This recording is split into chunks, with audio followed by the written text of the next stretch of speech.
Welcome to the chapter, System Integration and Validation.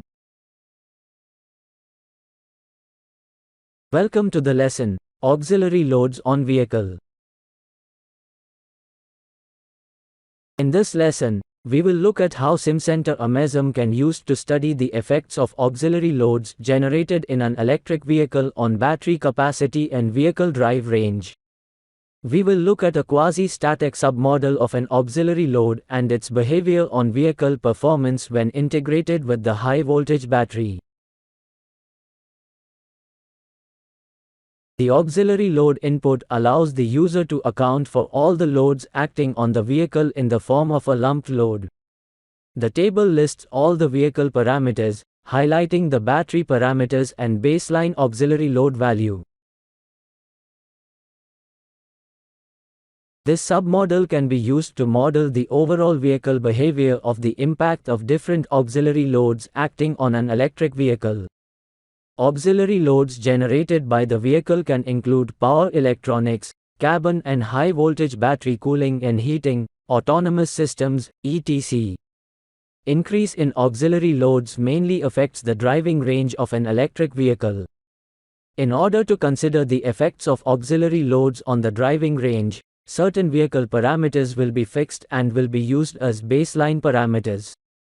The next slide will list the vehicle parameters that will be used as baseline parameters.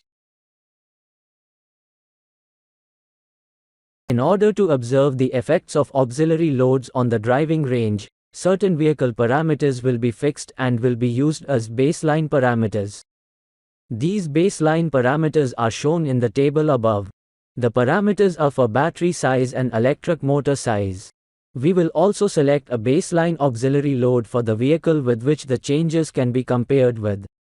We will look at two iterations of auxiliary loads acting on the vehicle as shown above apart from the baseline set to study the effects of auxiliary loads on battery range.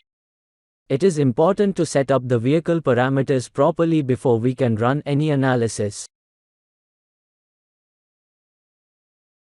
Tire rolling resistance is defined as the force required to maintain the forward movement of a tire in a straight line at a constant speed.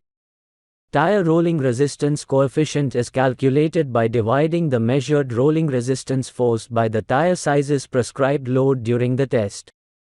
Tire rolling resistance force is calculated in pounds or kilograms of resistance. Comparing the rolling resistance force provides a direct way to compare tires of the same size, as well as an accurate means of comparing different tire sizes to one another. Comparing rolling resistance coefficient allows comparing tires within a single size and does not allow comparing tires of different size.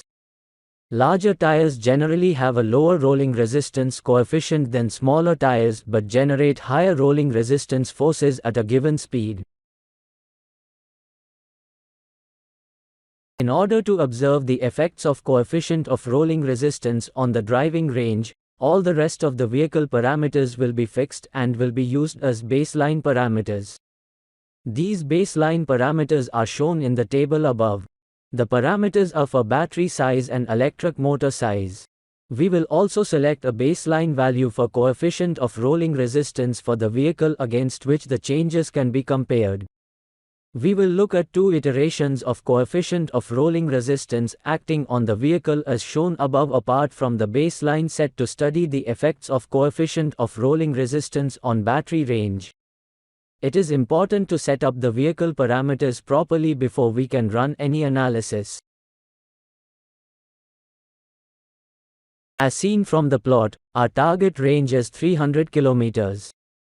Iteration 1 has a baseline auxiliary load of 3 kW acting on the vehicle. We see that with this load, we do achieve the range target. This means that the battery size selected is sufficient to achieve our range target.